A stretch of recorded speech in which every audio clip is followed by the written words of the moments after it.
Before I introduce our very special guest speaker, who I'm extremely honoured to attend at very short notice, I just want to say a few words. Firstly, again, I want to thank you so much for coming down. This started as an idea to get 25 people to stand out the front of Willow Grove with a clock in order to generate enough media interest to send a message to Geoff Lee and to Premier Gladys Berejiklian that, quite frankly, we completely reject the idea that they're going to destroy this beautiful building and the 7 St George's Terraces to make way for 2 50-storey tower blocks in the middle of Parramatta. I mean, the response has simply been enormous. We got 12,500 signatures on our petition opposing this plan, 10,000 in a week. We've had support from a whole range of community groups.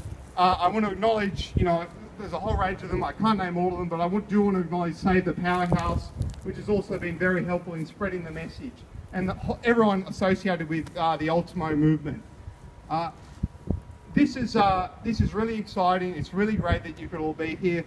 But is it any wonder? I mean, just take a look at that beautiful building behind you. Building 1870, okay? And now I just want you to imagine a wrecking ball coming into that building, a bulldozer coming into that building and knocking it down.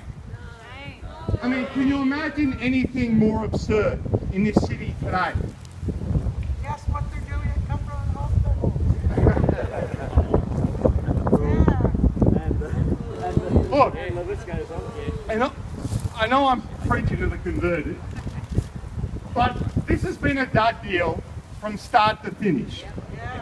The idea that you're going to destroy a heritage building in Ultimo to make way for residential tower blocks, and then you're going to destroy heritage buildings, 8 heritage buildings in Parramatta to make way for tower blocks.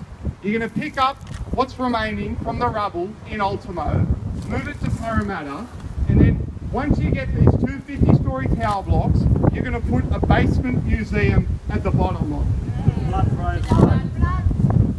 That floods. And we're supposed to be grateful. I read Geoff Lee in the newspaper the other day. He said, there's still decisions to be made. This is good for Western Sydney. We're finally getting arts and culture.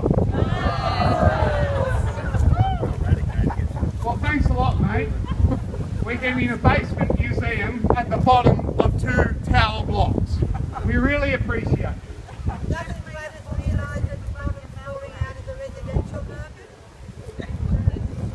And it's not just Willow Grove. We know that. We in Parramatta know that.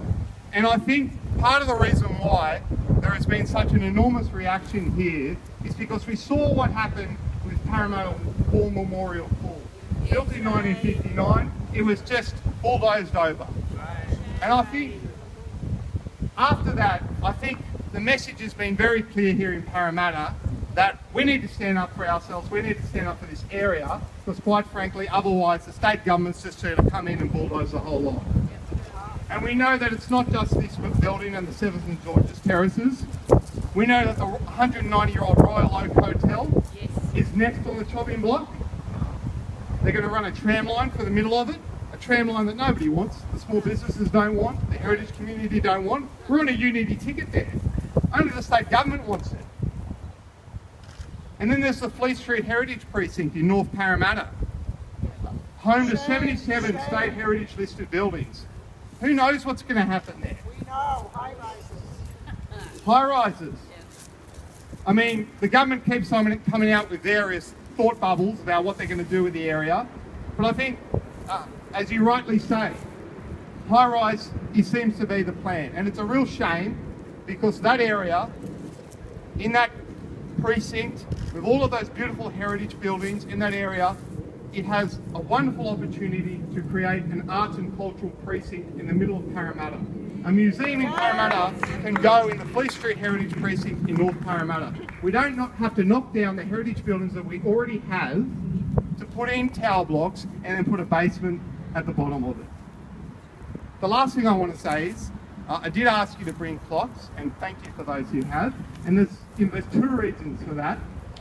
The first reason is, it's to send a message to Geoff Lee to wake up. Wake up, mate. 10 o'clock. Wake up. Just sleeping in. Wake up, Geoff. Wake up, Geoff. Because you did nothing on the pool. No. You've done nothing on this. Dead set why you're here. Time to go. We all vote. We all vote indeed. And the other reason I asked you to bring a clock is to acknowledge that this takes time. History takes time. We're talking about 150 years here, okay? 150 years that's going to be knocked down in a matter of moments. Time's running out, Aidan. Time is definitely running out. And on that note, I am very privileged to hand over to Mr. Brian Powyer,